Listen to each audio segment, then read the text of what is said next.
मुकेश अंबानी जे पुट जी शादी हिन वक्त सोशल मीडिया में थरथलो मचाए रखियो आहे। पर आऊं तव्हांखे कुछ हक़ीक़तूं ॿुधाईंदुसि जंहिंसां तव्हांखे ख़बर पवंदी त दुनिया जो ही अमीर ऐं ख़ुशकिस्मत माण्हू हिक ख़ौफ़नाक बीमारी में मुब्तला हुअण करे बदकिस्मत बि आहे। मार्च जे शुरू में इंडिया में दुनिया जी महांगी तरीन शादीअ थरथलो मचाए रखियो। हीअ शादी बिज़नेसमैन ऐं इंडिया जे अमीर तरीन माण्हू मुकेश अंबानी जे नंढे पुट अनंत अंबानी जी शादी हुई, जंहिंमें पूरी दुनिया मां महिमान घुराया विया। अंबानी ख़ानदान गुजरात जे शहर जामनगर खे सजायो, जिते पूरी दुनिया में आयल 50,000 महिमाननि लाइ 2,500 खाधा तैयार कराया विया। फिल्म इंडस्ट्री जा वॾा स्टार हिन शादीअ में नचा।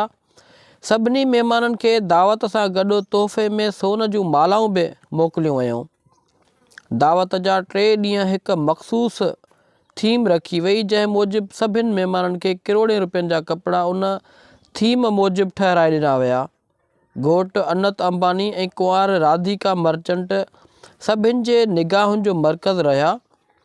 उहे हुयूं शादीअ जूं माण्हुनि खे मुतासिर कंदड़ ॻाल्हियूं, पर तमामु घटि माण्हुनि खे ख़बर हूंदी त जंहिं घोट ते दुनिया रश्क पे कयो उहो हिक ख़तरनाक बीमारीअ में मुब्तला आहे।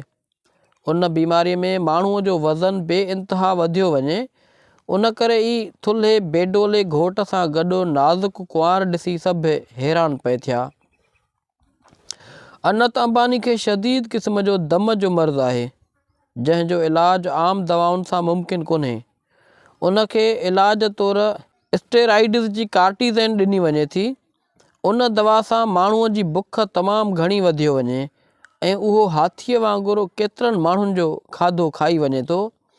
बुख त वधे थी, पर खाधो हज़म नथो थिए, जंहिंसां जिस्म ते चर्ॿीअ जूं तहूं चढ़ंदियूं वञनि थियूं ऐं माण्हू बेतहाशा थुल्हो थींदो थो वञे।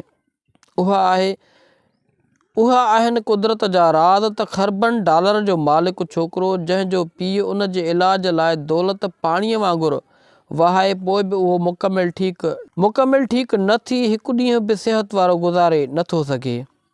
दोस्तो, रब पाक हर माण्हूअ जी ज़िंदगीअ जा 2 रुख रखिया आहिनि, सो असांखे मुकेश अंबानीअ जी दौलत ते रश्क करण बजाए पंहिंजी सिहत वारी ज़िंदगीअ ते रब जो शुक्र अदा करणु घुरिजे।